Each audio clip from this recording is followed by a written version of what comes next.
Hi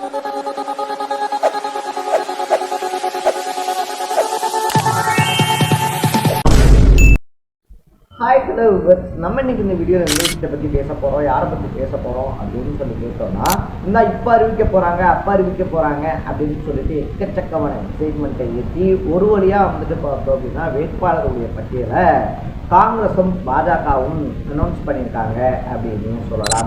என்னதான் தேசிய அரசியலில் வந்துட்டு காங்கிரஸும் பாஜகவும் புலிகளாக இருந்தாலும் கூட தமிழ்நாட்டில் மாநில அரசியலில் வந்துட்டு பார்த்தோம் அப்படின்னா திமுக அதிமுக இருக்காங்க இல்லையா, அவங்களுடைய கைகள் தான் ஓங்கி இருக்கு அப்படின்னு சொல்லலாம். ஸோ வழக்கம் போல வந்துட்டு பார்த்தோம் அப்படின்னா எதிரெதிர் புலிகளில் வந்துட்டு காங்கிரஸும் பாஜகவும் தஞ்சம் புகுந்திருக்கு அப்படின்னு தான் சொல்லணும். ஸோ 27 சீட்டு 28 சீட்டு அப்படின்ற மாதிரி திமுகவும் இன்னொரு பக்கத்தில் அதிமுகவும் பார்த்தோம்னா காங்கிரஸுக்கும் பாஜகவுக்கும் சீட்டுகளை கொடுத்தும் கூட யார் வேட்பாளர் அப்படின்றத முடிவு பண்ணுறதுல ரெண்டு கட்சியிலையுமே எக்கச்சக்கமான புகைச்சல்கள் இருந்துச்சு அப்படின்னு சொல்லலாம்.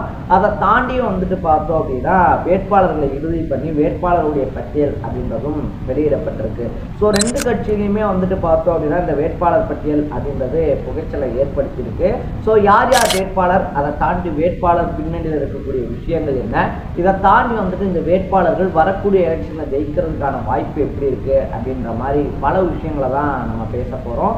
அதுக்கு முன்னாடி நம்ம சேனலுக்கு நீங்கள் புதுசாக வந்திருந்தீங்க அப்படின்னா இதே மாதிரி அப்பப்போ அப்டேட்டாக போயிட்டு இருக்க விஷயங்கள், அது கரண்ட் அஃபேர்ஸாக இருந்தாலும் சரி, பாலிடிக்ஸாக இருந்தாலும் சரி, ஸ்போர்ட்ஸாக இருந்தாலும் சரி, அப்பப்போ அப்டேட்டாக போயிட்டு இருக்க விஷயங்கள் இருக்கு இல்லையா, அதை நீங்கள் தொடர்ந்து தெரிஞ்சுக்கணும் அப்படின்னு ஆசைப்பட்டீங்கன்னா மறக்காம சேனலை ஃபாலோ பண்ணி சப்ஸ்கிரைப் பண்ணிக்கோங்க. ஸோ ஃபர்ஸ்ட் ஆஃப் ஆல் வந்துட்டு பார்த்தோம் அப்படின்னா பாஜக சைடு எடுத்துக்கிட்டோம்னா பாஜகவினுடைய வேட்பாளர்கள் பட்டியல் அப்படின்றது வெளியாயிருக்கு. எக்ஸ்பெக்ட் பண்ண மாதிரியே வந்துட்டு பார்த்தோம் அப்படின்னா மயிலாப்பூர் தொகுதியில் தமிழிசை சவுந்தரராஜன், கோவை வடக்கில் வானதி சீனிவாசன், அவினாசி தனி தொகுதியில் எல் முருகன் அப்படின்னு சொல்லிட்டு பலமான வேட்பாளர்கள் களமிறங்கியிருக்காங்க அப்படின்னு சொல்லலாம். ஸோ எக்கச்சக்கமான எதிர்பார்ப்பு மத்தியில் பாஜக தலைமையை கூப்பிட்டு பார்த்தோம் அப்படின்னா வரக்கூடிய எலெக்ஷனில் நீங்கள் போட்டி போட்டே ஆகணும் அப்படின்னு சொல்லிட்டு அண்ணாமலையை சொல்லியும் கூட அண்ணாமலை இந்த எலெக்ஷனை புறக்கணிச்சிருக்காரு அப்படின்னு சொல்லலாம். இப்போ அண்ணாமலையினுடைய பெயர் வந்துட்டு வேட்பாளர் பட்டியலில் இல்லாதது ரொம்ப பெரிய அதிர்ச்சியை ஏற்படுத்தியிருக்கு, தமிழ்நாட்டு அரசியலில் சலசலப்பையும் ஏற்படுத்தியிருக்கு அப்படின்னு சொல்லலாம். நான் வந்துட்டு போட்டி இல்லை, நான் பிரச்சாரம் பண்ணுறதுக்கு ரெடி அப்படின்னு சொல்லிட்டு அண்ணாமலை பிரச்சாரத்துக்கு போனாலும் கூட பாஜகவினுடைய தலைவர்கள் பியூஷ் கோயலாக இருந்தாலும் சரி, ஏன் மோடி அவர்கள் பங்கேற்கக்கூடிய கூட்டத்திலேயா இருந்தாலும் சரி, நீங்கள் டெஃபினட்டாக கண்டிப்பாக கலந்துக்கிட்டே ஆகணும் அப்படின்ற உத்தரவுகள் பறந்திருக்கு அப்படின்னு சொல்லலாம். அதனால தான் வந்துட்டு கட்சியினுடைய மையக்குழு கூட்டம் நடந்தப்ப புதுச்சேரியில் இருந்த அண்ணாமலையை ஹெலிகாப்டர்லாம் அனுப்பிச்சு கூப்பிட்டு வந்தாங்க. இப்பயுமே கேரளாவில் வந்துட்டு பிரச்சார பயணத்தில் இருக்கிறவர்கிட்ட இல்லை மோடிஜி வரக்கூடிய கூட்டத்துக்கு நீங்கள் கண்டிப்பாக வரணும் அப்படின்னு சொல்லிட்டு கட்டளை பிறப்பிக்கப்பட்டிருக்கான். ஸோ அண்ணாமலை சைட்லேருந்து வந்துட்டு பார்த்தோம் அப்படின்னா நான் வந்துட்டு பிரச்சாரம் பண்ணுறதுக்கு ரெடி அப்படின்னு சொல்லி அண்ணாமலை அனௌன்ஸ் பண்ணாலும் கூட அண்ணாமலையினுடைய ஆதரவாளர்கள் இந்த எலெக்ஷனில் உள்ளடி வேலை பார்த்துடக்கூடாது, அதன் மூலியமாக வந்துட்டு பார்த்தோம் அப்படின்னா கட்சியினுடைய வேட்பாளர்கள் தோல்வியை தழுவிடக்கூடாது அப்படின்றது தான் பாஜகவினுடைய ரொம்ப பெரிய கணக்காக இருக்கான். ஏன்னா அண்ணாமலை வந்துட்டு வெளியே சிரிச்சுக்கிட்டே இருக்க மாதிரி இருந்தாலும் உள்ளே வந்துட்டு வேலை ஏதாவது பார்த்துட்டாரு அப்படின்னா அது கட்சியினுடைய ஓட்டு சதவீதத்தை பெரிய அளவில் பாதிச்சிடும் அப்படின்றதுனால தான் அண்ணாமலையை வலுக்கட்டாயமாக ஒவ்வொரு கூட்டத்துக்கும் வந்தே ஆகணும் அப்படின்னு சொல்லிட்டு ஆர்டர் போடுறாங்க.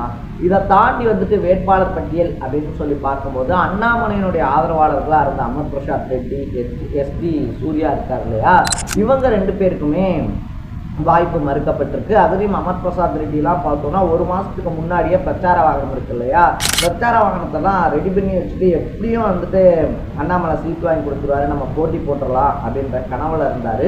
அதில் மண்ணள்ளி போட்டிருக்கு அகில இந்திய பாஜக தலைமை அப்படின்னு சொல்லலாம். ஸோ இதை தாண்டி வந்துட்டு பார்த்தோம்னா காங்கிரஸ்லேருந்து பாஜக இணைஞ்சு பல வருஷங்களாக தனக்கு ஒரு பதவி கிடைச்சிடாதா அப்படின்னு சொல்லி காத்துக்கிட்டு இருந்த விஜயதரனுக்கு விளவங்கோடு தொகுதி அப்படின்றது ஒதுக்கப்பட்டிருக்கு அப்படின்னு தான் சொல்லணும். இதை தாண்டி வந்துட்டு பார்த்தோம்னா சாத்தூரில் நைனா நாகேந்திரன் போட்டியிடுறாரு. இந்த மாதிரி பல முக்கிய தலைகள்லாம் போட்டியிடுறது உறுதி செய்யப்பட்டிருக்கு.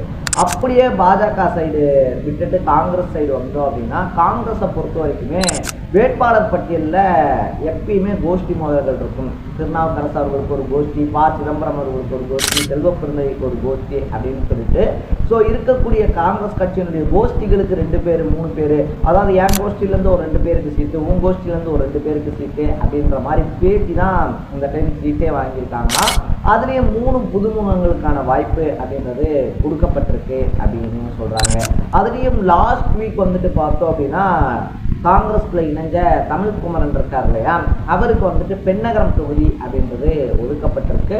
ரொம்பவே வந்துட்டு வலுவான தொகுதி. அதை தாண்டி வந்துட்டு காங்கிரசினுடைய கைகளில் இருக்கக்கூடிய ஒரு தொகுதியில தமிழ்குமரனுக்கு வாய்ப்பு அப்படின்றது கொடுக்கப்பட்டிருக்கு அப்படின்னு சொல்லலாம். பாமக சைடில் அவங்க அப்பா இருந்தாலும் கூட தமிழ்குமரன் காங்கிரஸ்ல இருந்து சீட்டு வாங்கியிருக்காரு.